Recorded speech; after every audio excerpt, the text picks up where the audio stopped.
Good afternoon. It's 5 o'clock. At this time, I'll call the work session for the Perry City Council for Monday, November the 17th, 2025 to order. We do have a quorum this evening. Item 3 on our agenda are citizens with input. Is there anyone here this evening that would like to address mayor and council at this time? I know a number of you would like to address council, so this is the appropriate time. If you'd come forward and give us your name and address.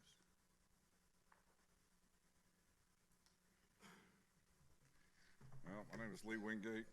My name is Lee Wingate. I live at 4066 Coosa Drive, Bon Air, Georgia. I wanted to come tonight to talk to council. I want to give a few things to the 3 councilmen that we have here this evening. Am I allowed to give this to them? Yes. Okay. I'd really like y'all to read through this, take a look at this before y'all make a $45 million decision on your community and how you're going to affect the citizens of this community. Basically, we've been back and forth about this a few times. Y'all want to say it's a connection fee. By law, it's not a connection fee. At the end of the day, this is an impact fee. If you go and look at a connection fee, comes down to the fact that you're going out there and connecting water, sewer to a place, that is called a connection fee. What you are trying to do is what you call an impact fee. And it needs to go through the proper channels of an impact fee. And that would be through the DIFA and plus do ICE reports and do the things the correct way to establish the way this needs to be done. Impact fees, they're done across the whole state of Georgia. They're everywhere. Right now, tonight, you're trying to introduce an $8,435 impact fee. That is to be the largest impact fee throughout the whole state of Georgia. Milton, Georgia, Alpharetta, Georgia. Mr. Wingate, can I ask you to address the council, please? Okay. You don't have fees that high at all. You went to Milton, Georgia, average home up there is about $1.4 million. You go to Alpharetta, somewhere in the same number to even up to $2 million. So you're trying now to make this Perry, Georgia, the highest in the whole state. How is that fair to the citizens that are coming on board, new into your market, new to your place? So please take a little bit of time and read that. Understand what y'all are fixing to do to this community. You're going to have multiple, which may be what y'all want, developments to leave this area and to slow the growth. If that's what you're looking for, you're fixing to hit it. I know everybody says it's not. So when you can't, and the developers don't continue to do what we're doing, it's going to push back on the citizens, okay? Y'all went out and did $111 million. Can we agree on that number right now? Is that the number? Is it $111 million facilities right now? Is that correct? 45 million is what? No, you're just talking about a new construction, the whole project.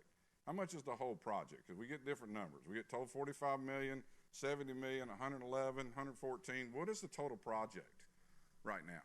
I don't have that answer for you. Okay, so you went out and put a lot of money against 98 to 10,000 citizens that you have here that pay taxes, and then now you're trying to turn around and put it back on the developer at the end of the day, or the builder. So let me explain to you what happens when this goes down. City councilmen, ladies, please understand that number is going to reflect down to that citizen, okay? So for a builder, on an average, to turn around and to make $8,400 in profit, he has got to add $30,000 to $35,000 to that sales price. So you talk about affordability in our area, that throws it right out the door.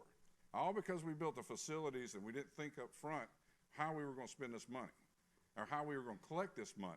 It's now to the point where you already have it pretty much done, and now you're coming back and saying this is where we need to go, is to go after new home construction and developments throughout our community. I mean, you're going to push yourself to where you lose so much business in this area based off of that. So not only that, I think based off of you read what I sent to y'all, please take the time to read it because it does tell you a lot of bit of difference between a connection fee and what you call an impact fee, okay? It should have been done underneath the impact fee. I mean, based off of what the Georgia Department of Community Affairs says, and based off what I've read, it should be an impact fee, not a connection fee. Well, we'll look at that information. So, sir, I say we'll look at that information. So, I got you. We appreciate your comments.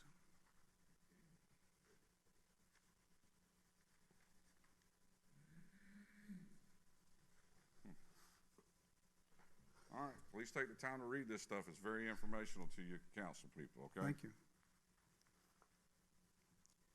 Is there anyone else that'd like to address mayor and council at this time?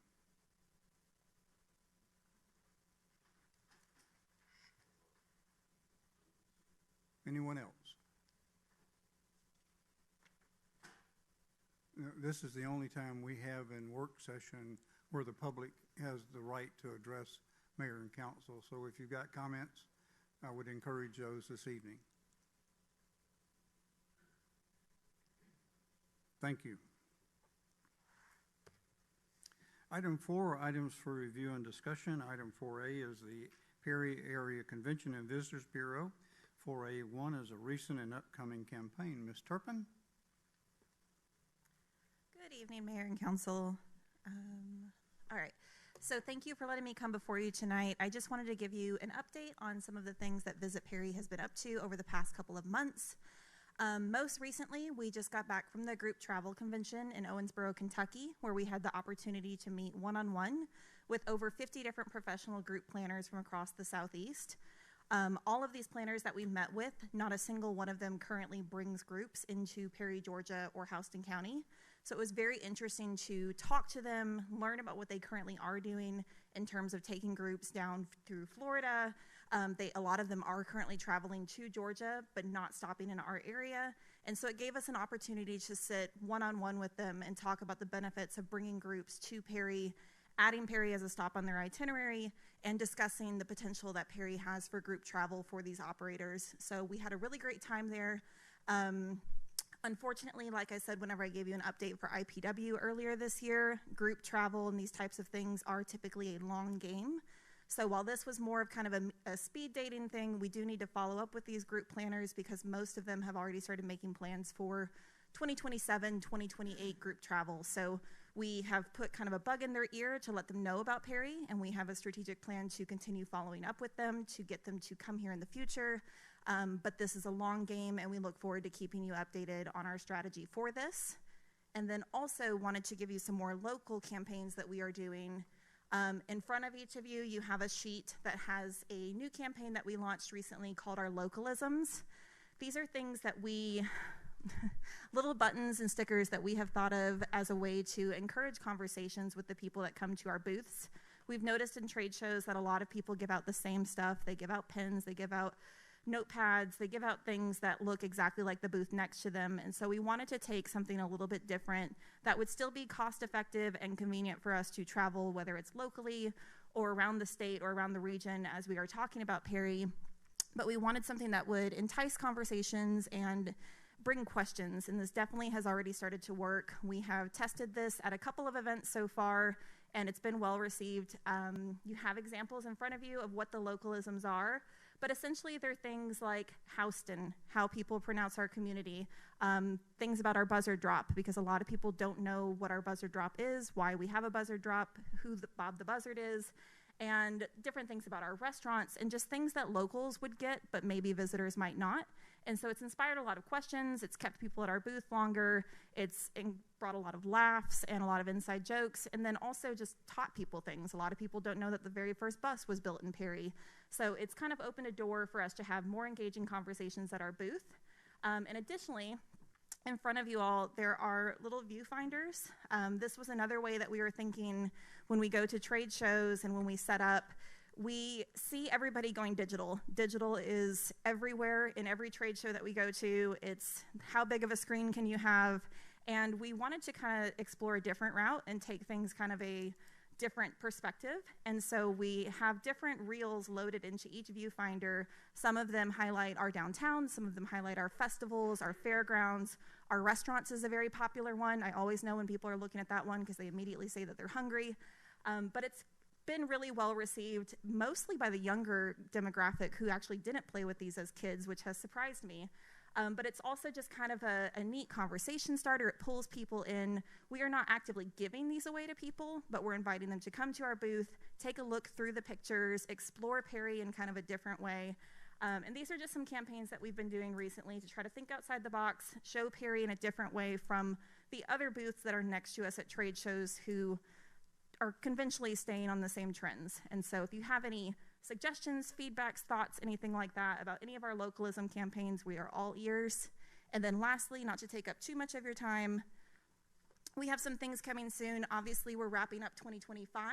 So we are in the process of generating our 2026 destination guide, getting all of our restaurants, retail shops, new hotels updated to make sure that that publication is as current as possible when it goes to print.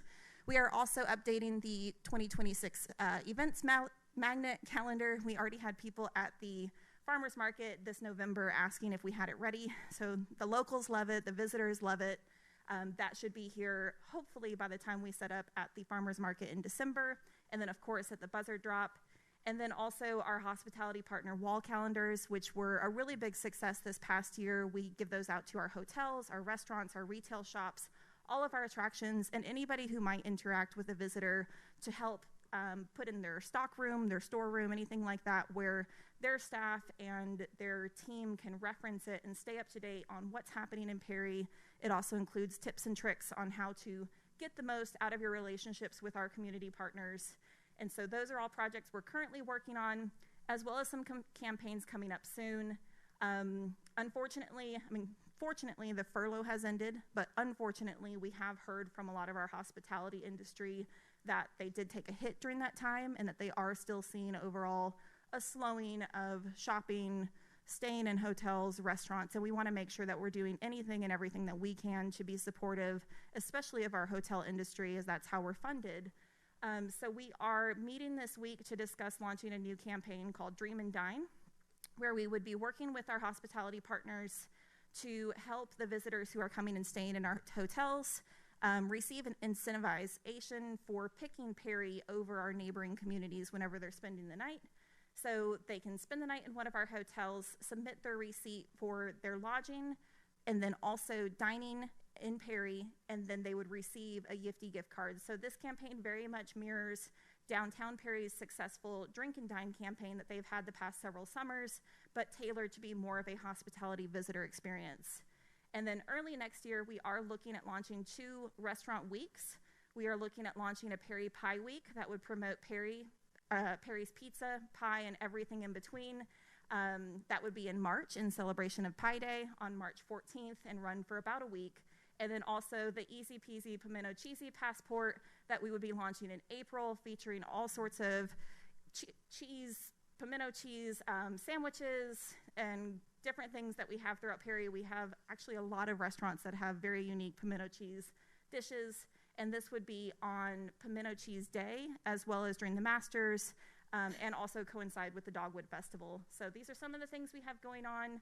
Not here tonight to ask for anything, but just wanted to share some positivity from your Perry Area Convention and Visitors Bureau, and of course we are always open to questions, ideas, suggestions, or feedback otherwise. Questions, council members? Thank you. Of course. 4B is our Economic Development Department. 4B1 is a Downtown Placemaking Master Plan. Ms. Hartley?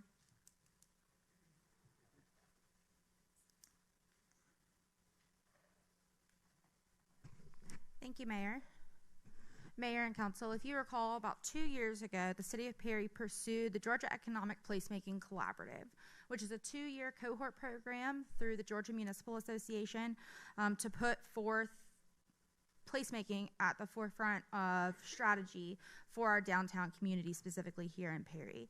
So I kind of wanted to give you all an update as December comes. We'll actually be hitting the end of our 2-year cohort program. So kind of wanted to show you all our master plan document that has come out of the 2-year program, what we've succeeded, what we plan to hopefully pursue in the future, as well as what are our plans for this placemaking team that we've had locally the past 2 years, what we plan to do with that moving forward to keep those volunteers and participants continually engaged in our activities here in downtown. So again, placemaking is generally just transforming our public spaces into a place where people want to gather, linger, and connect. And if that doesn't say downtown Perry, I really don't know what does, but still making sure that we're continuing to serve the community that's here. That's one of the first questions our local team identified early on as we were identifying assets and possibilities of projects for this 2-year program is this serving the community that's here, whether it's a current program or something new. If it is serving the community that's here, great, let's continue it and let's expand upon it. If it's not, let's pivot and try something different that will serve our community here in Perry. Oops, sorry.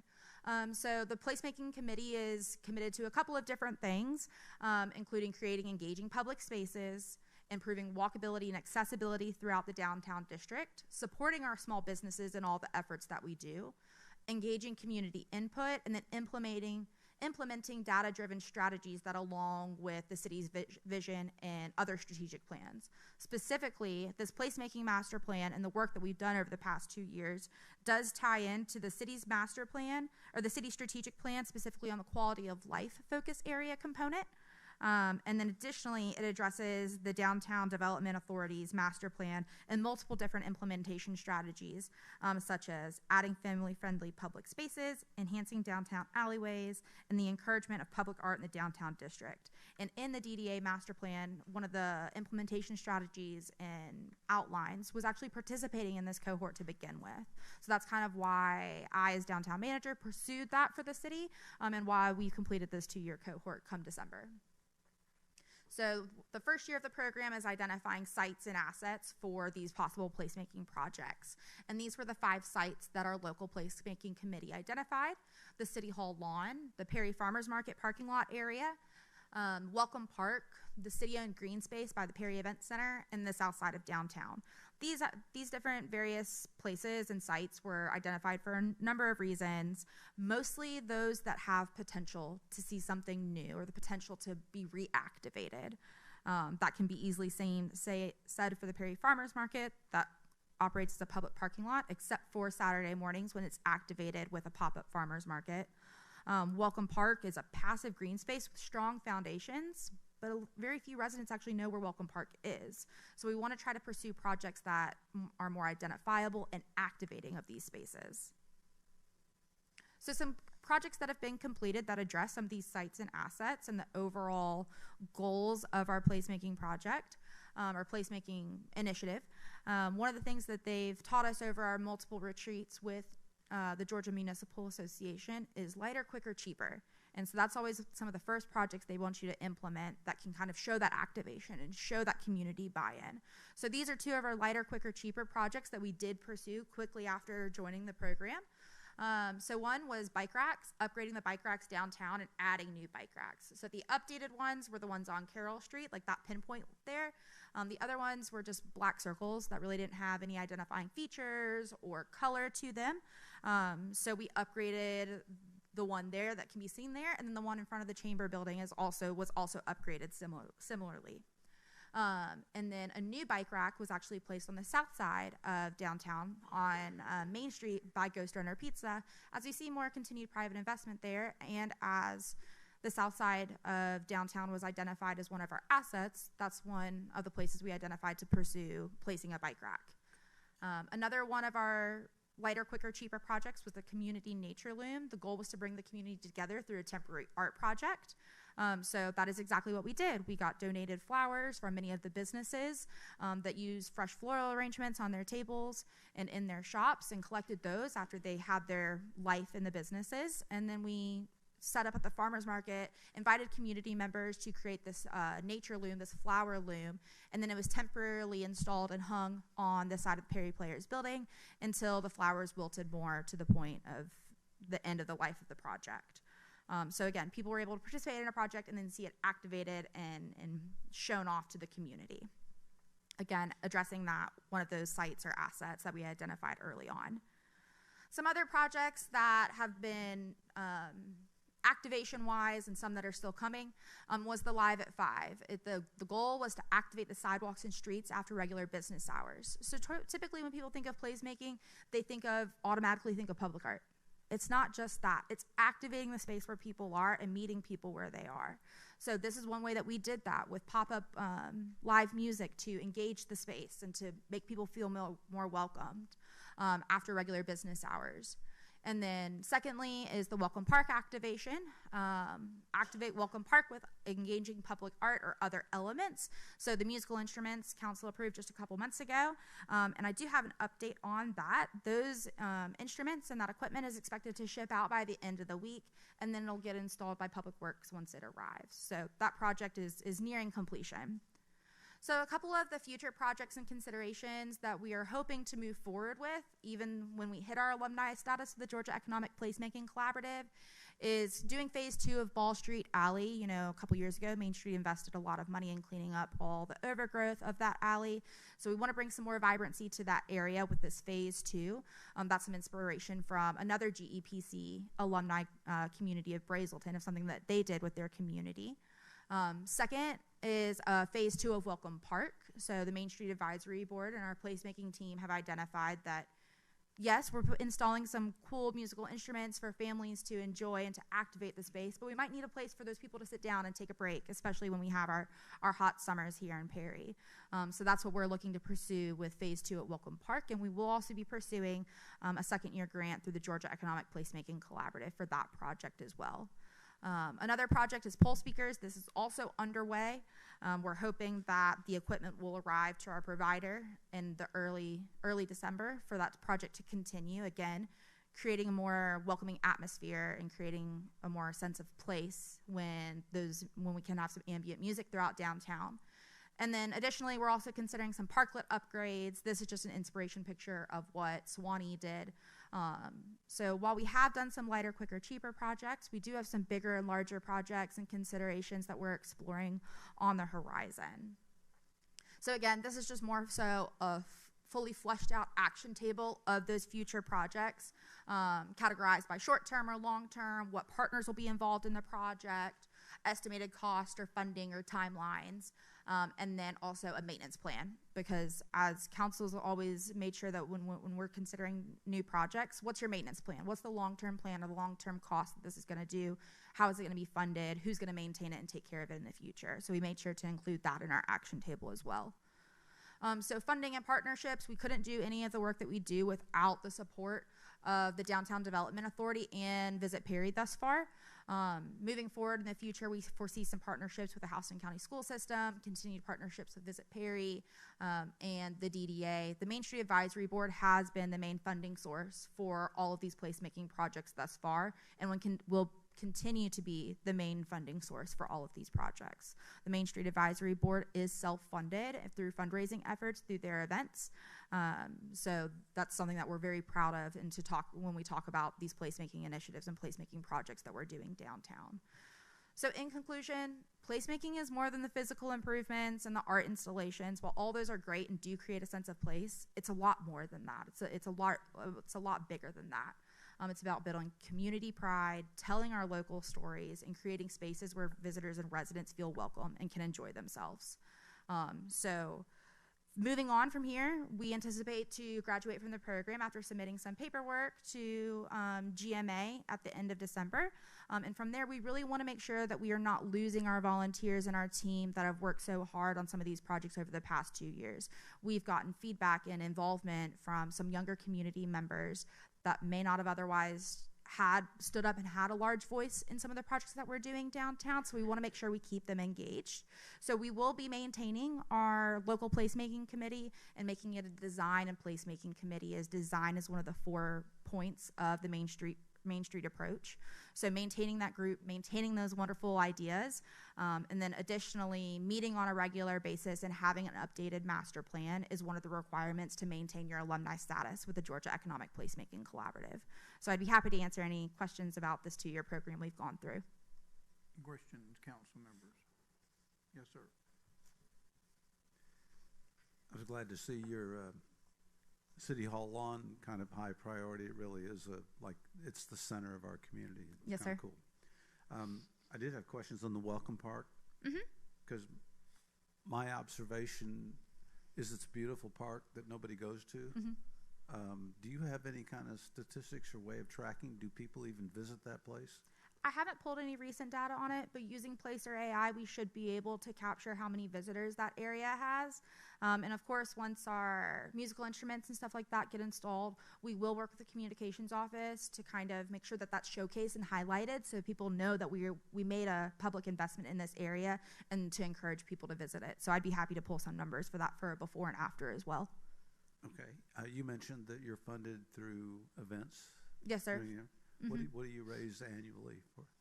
It really depends on the year and the event, but the most reliable statistic I can provide is that the Main Street Advisory Board, through the April wine tasting that they host annually, raises anywhere between $18,000 and $20,000 through that one event. And then it depends just on what other events we have going on that year. But that's the most reliable event thus far that has a history. So 18 or 20,000 would be a minimal amount you're Yes, raising, sir. Is that correct? Mm-hmm. And then as to grants, what are the grants for? What do they allow you to use those monies for? So the only grants that we have applied really for through the placemaking project was the Flint Energy's Rural Mural Grant is one grant that we applied for. We've applied for an AARP grant. That one was highly competitive because it's all across the state, but AARP does a lot with placemaking in communities, and we were not awarded that one, but yet we still applied for a parklet build out was what that application was for. And then the two that I've been discussing here, those are specifically through the Georgia Economic Placemaking Collaborative. So that grant, those grant monies are only eligible for those communities that have participated in, that are currently participating in the cohort or still obtain alumni status. And so those are more nominal awards, grant monies from $500 to $2,000. But they could be used for, like you mentioned in here, picnic tables. Any that families placemaking could project. use. That would be a great investment, I think. Yes, sir. So, So anything that you can tie back to placemaking, creating a sense of place. So it's a little broad and open for interpretation. Okay, thank you. Yes, sir. Other questions? Thank you. Of course. Thank you. Good update. Item 4C is Leisure Services Department. 4C1 is pickleball court rental fee proposal. Mr. Coates? Good evening, Mayor and Council. Tonight in your scribe package, you'll see a revision to the pickleball court fee. What Leisure Services collectively decided was to keep the tournament rental fee. This pretty much keeps us on line with the tennis courts that's over at Barbara Calhoun Park. Leisure Services, the Creekwood pickleball courts does have 6 courts with additional seating, so the pricing may vary a little bit higher than that because we do have accommodations at the pickleball courts. That rental fee was calculated at $750 per day for a full day. We did make a couple of revisions to basically the rental contract that we do recommend, is that we do have no more than 12 rentals in the calendar year, with no more than 1 weekend rental allowed in that month. And then also not one organization can rent more than 3 times within that calendar year to make sure that the courts are always open to the general public as much as possible. Okay. Questions, council members? Ms. Newby, this will require a vote in tomorrow's meeting, will it not? Okay. We'll take that under consideration and put it on the agenda for tomorrow. All right. Thank you for your time. Thank you for the update. Yes, sir. Item 4D is the Office of the City Clerk. 4D1 is Mayor and Council Board and Authority Appointments. It's an overview from Mrs. Warren. Oops, sorry. You actually get Ms. Johnson today. Ms. Johnson's doing that, so. Good evening, Mayor and Council members. This evening, I will present the matrix of current appointments for the city's various boards, authorities, and commissions. The matrix provides an overview of each body, the appointed elected officials, the type of appointment, the current appointee, the length of the term, and the term expiration date. The matrix includes the current appointments for the Perry-Houston County Airport Authority, the Housing Authority of the City of Perry, the Board of Adjustments and Appeals, the Planning Commission, the Downtown Development Authority, the Perry Public Facility Authority, the Perry Area Convention and Visitors Bureau Authority, the Technical and Entrepreneurship Advisory Board, the Perry Historical Preservation Commission, and the Perry Main Street Advisory Board. These entities represent the city's current officially appointed members based on appointments made by the mayor or designated council members in accordance with the applicable charters, ordinances, or bylaws. I'll provide an overview of the statement of interest as well. I would like to briefly review the statement of interest process, which guides how we receive and evaluate individuals wishing to serve on any city board, authority, or commission. Any individual may submit a statement of interest at any time for any mayor and council appointed position. All statement of interests are maintained by the city clerk with copies provided to assigned staff person for that board, authority, or commission. The statements remain valid for 2 years for the initial submission date. When an opening occurs, the city clerk forwards all current and valid statements of interest to the assigned staff liaison for their review. Elected officials, staff, and current board, authority, or commission members may encourage qualified individuals to submit a statement of interest. Prior to the scheduled appointment date, the assigned staff person reviews and ranks all valid statements of interest. If the appointment is made by the mayor or a specific council member, the elected official is included in the rating process. The review incorporates the organization's stated criteria, applicable charter, or ordinance provisions, and the bylaws of the respective board, authority, and commission. A recommendation is then provided to the agenda packet for the council's consideration, and mayor and council then reviews the materials and makes their final decision. This process is destined to support consistent and fairness. However, nothing in the process restricts council from appointing the individual it believes is most qualified for the position. Mayor and council, this concludes our review of the current appointments and statements of interest process. I'm available to answer any questions if you have any. Questions, council members? I just have one clarification. I understand that all of the positions on all of the commissions or councils are, regardless of who does the nominating, they're all voted on. Is that correct? Mm-hmm. Okay. Yeah. And the other thing, and I've been asked questions on this before, is there any prudence or wisdom to the issue of family members of employees of the city being appointed or nominated for positions? I've had some questions on that. That's not a disqualifying thing at this point, I take it, but it might be worth discussing at some point. Okay. Very good. Other questions or comments? Thank you. Thank you. We'll take those in consideration as they expire at the end of the year. Item 4E is the police department. 4E1 is downtown security cameras. Chief? Yes, sir.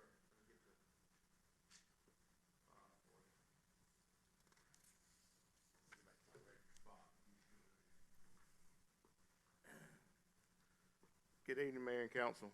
I sent you a memo last week. As you're well aware, in 2023, the city of Perry received a grant from the state of Georgia for Georgia Public Safety and Community Violence Reduction Grant.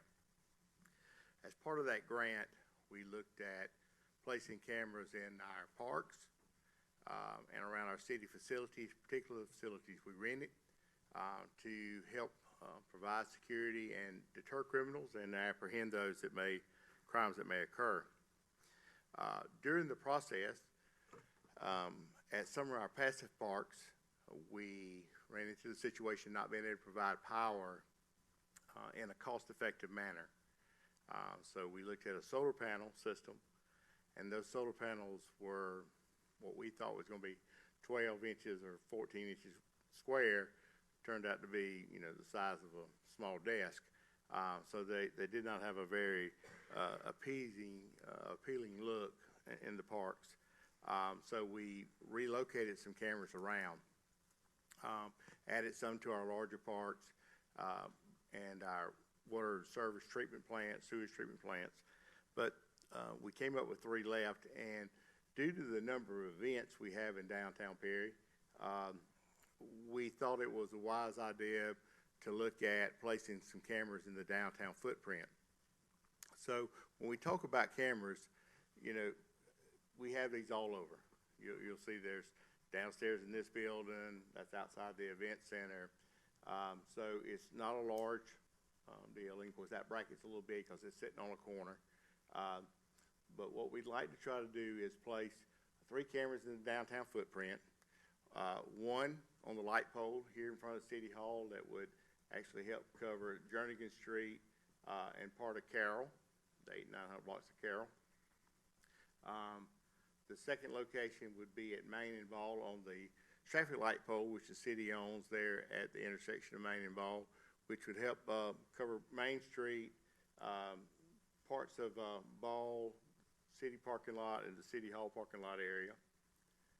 And the third at Carroll and Ball, on the traffic light pole there located, the silver one, to provide a coverage of part of the 900 block. The tree coverage does limit that, and as well as the 800 block of Carroll and Ball Street.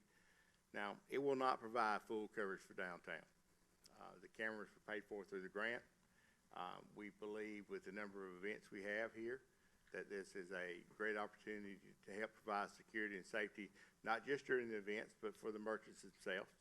If something was to happen, help me identify that offender who decided to, wants to try the Perry Police Department, see if we can give him a place at the Houston Hilton. But we believe it's a deterrent, and we believe that will help make our community safer and help us apprehend those. They were purchased by the governor's, or through the governor's reduction grant. They will provide monitoring during city events in downtown if we felt there was a need to truly monitor them. Generally, they would not be monitored unless there was a review of something that occurred. They'd be used to investigate reported incidents, whether that may be a hit and run or an accident or, like I say, a traditional crime like a theft or a robbery. This data is not stored long term. It's basically on a overwrite recording. We believe it's going to be around 21 to 30 days, but we've not placed the camera in an area that has this much activity as the parks do. So we're kind of guessing on that number. It may be a little less. I don't think it'll be more than 30 days. There's no license and ongoing costs once we install them, and the city already owns the poles, so there's no, and power is available. So it's a minimum cost to install the power. The camera's already purchased by the grant, and we'd like to move forward with installing the safety and security cameras in downtown. Questions, council members? I'm not opposed to this at all. I am curious to know, is this due to some instance that we've had in the downtown area, or is it more an issue of just good prudence going forward? Trying to be prudent going forward. I'm never saying we've never had a crime in downtown, and we have. And sometimes those are about pedestrian traffic that commit an incident, but those are very rare, and we'd like to make them even more rare.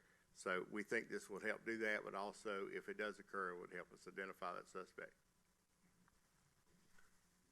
These are not flock cameras, are they? These are not flock cameras. Other questions? And they'd stay on 24/7? 24/7. If you'll notice on many of our city events, we bring the trailers down with cameras on. That is, again, the same thing as a deterrent, as well as to help identify.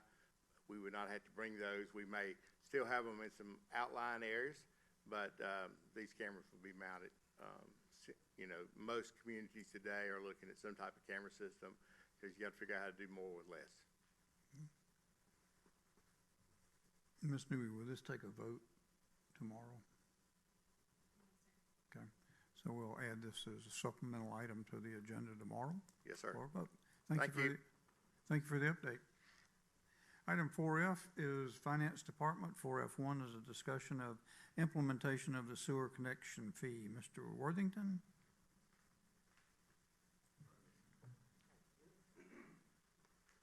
Thank you, Mayor. Mayor and Council, I wanted to start with a recap of the discussions we've had thus far on the sewer connection fee. You may recall that after a year-long process to develop a rate study for our water fund, Raftellus, our outside consultant, presented their findings at your October 6th work session. A major component of the study that they presented was that the city should adopt a sewer connection fee of approximately, or of $8,435 per ERU, and that connection fee should be charged to all new customers to the sewer system. Staff recommended, or initially recommended, that rate should start and be effective on 11/1/2025. Wanted to recap the calculation of that sewer connection fee for you. The wastewater treatment facility that's currently being constructed has a daily capacity of 2.5 million gallons per day, and of that 2.5 million gallons, 61.8%, or approximately 1.5 million gallons per day, is allocated to new customers. Now, the total cost of the plant and associated lines is $73,992,239. That is just the principal cost, not the total borrowing cost of the plant. If you multiply the 61.8% of the allocation of new customers by that approximately $74 million, you come up to a total finance capital cost that's allocated to new customers of approximately $45.7 million. Now, the staff and the city and all of our planning uses an ERU, or equivalent residential unit, for all of our planning of 285 gallons per day. So every ERU that comes on the system, we plan on it using approximately 285 gallons per day. And if you divide the capacity of 1.545 million by the 285, you come up to a total ERU capacity of the plant of approximately 5,421 units. And if you divide the 45.7 million that's allocated to new growth by the 5,421 units, or ERUs, you come up with that connection fee of $8,435. A couple more things to note. One ERU is equivalent to a 3/4 inch water meter, which is the standard meter to install for a residential house. Another recommendation was that the fee be discontinued once all of the ERUs that are allocated to new growth have been utilized. So once the approximately 5,421 units have been utilized, the fee would be discontinued. Now, since your 10-6 meeting, staff and my understanding, elected officials as well have received some feedback from builders and developers. A lot of that kind of revolved around the implementation being too quick.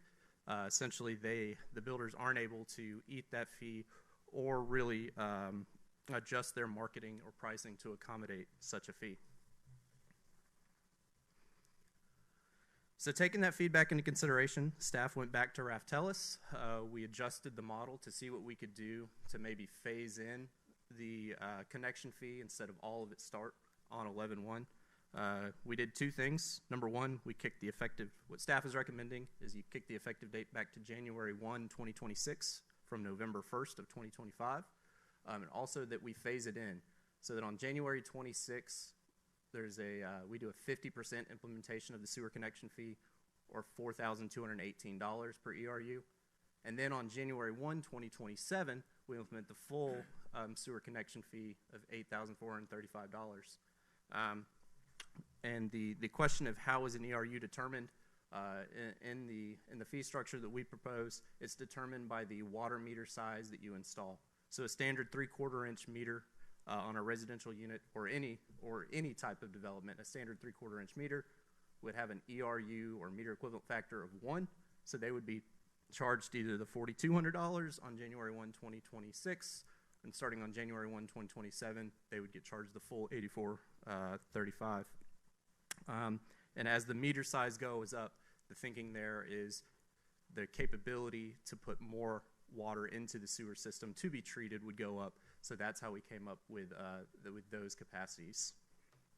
And I would like to say that these fees would only apply to a domestic meter on the final domestic meter that goes into the sewer system before the sewer system. So, for example, if you're building a subdivision and you have to buy a master meter or put a master meter in at the beginning of that subdivision to purchase water from, say, the county instead of the city, that meter would not get charged the sewer connection fee. It's only the final meter on the system before it goes into the sewer system.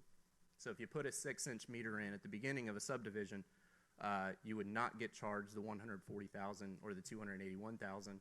You would get charged for every house that you put in after that meter, or after that master meter, the standard ERU of either 4,200 or 8,400.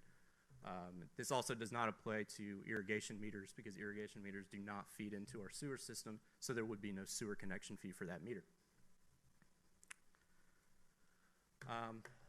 Once again, in implementing this fee, the collection would be limited to the value of the value that's allocated to new customers, or which is approximately 5,421 ERUs, or $45.7 million. All of the money collected with this fee would be used exclusively to pay the allocated portion of the debt on the system that's being expanded. So what we would actually do is put all of the money raised here into a restricted account, and then that money would be drawn upon to pay the principal-only portion of the debt service that's allocated to new growth. Finally, staff is fully committed to transparency on this process.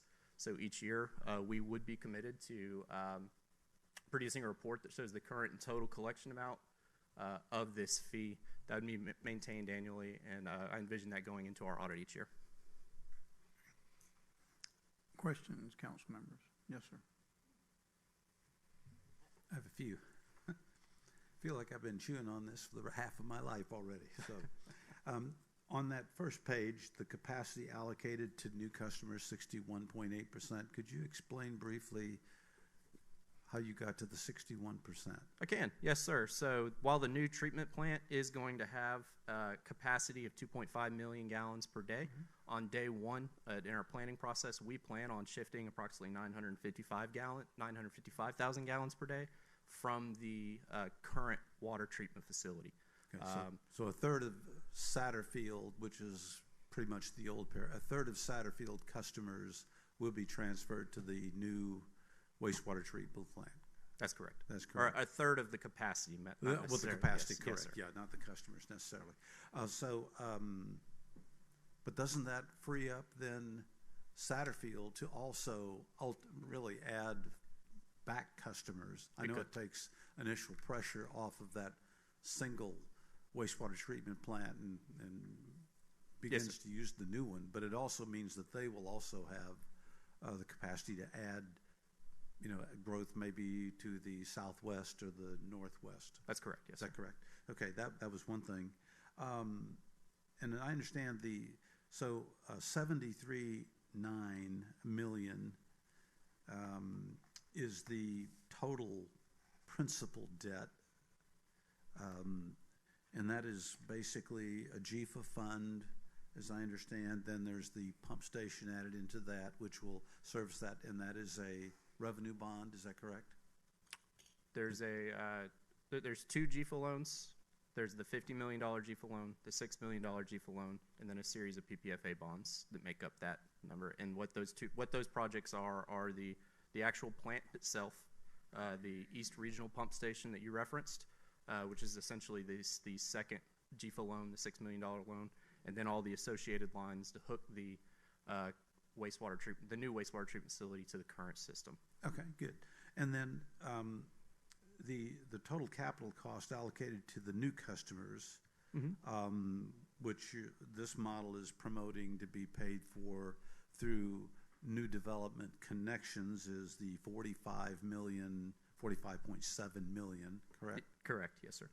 So the balance of that then is to be covered by ratepayers, I assume? That's correct, yes, sir. This model calls for that balance to be paid for by the ratepayers. And that would be approximately a $38 million debt to be covered, and that's just the principal. That doesn't even include the interest. was checking the math. you've got a Yes, sir. principal of Yes. 73 and 45 is going to be paid for. Yes, so, sir. So what, yeah, that's about, 38 plus interest. Do we have any idea what that interest is going to be? Yes, sir. We have that modeled out. I don't have it in front of me, but I can get you that number. I mean, that's going to be a big number, I take it. That's a lot of money to borrow It will not be pennies, no, sir. over time, okay. So that's a good fact. I to do know. have that number. There's only so many I can memorize. So Yeah, and then currently, as I understand from our discussion, we have somewhere in the neighborhood of 8,800 to 9,000 sewer accounts currently. yes, sir. And so in the initial stages, they'll be having some rate increases, plus, of course, we'll be adding customers, hopefully we'll be adding a lot of customers. That would be great to help pay for that. Another question I had is on the implementation of sewer connection fees. Says fee will be discontinued once allocated capacity has been utilized. So between the two wastewater treatment plants, I think Satterfield right now is 3 million. The new one is 2.5 million. That's 7.5 million. That is our capacity. So are we anticipating, another way to say this is, when we get to the point of 5,421 ERUs, primarily residences, that we consider our city built out with no more capacity, unless we want to reinvest millions of dollars. The current capacity at that point would essentially be used. Yes, sir. So The current current Frank Satterfield plus the new wastewater treatment plant being built. Yes, sir. At that point, we'd essentially be built out without adding more capacity to the system. okay. So ultimately, we basically could say X numbers of customers will have to be somehow picking up $38 million plus interest to That's get what us this out of model is debt predicated on upon. this yeah. issue. Yes, sir. That's what this model is predicated upon. Okay. That may be all of my questions. Let me check one more sheet I've got here, please.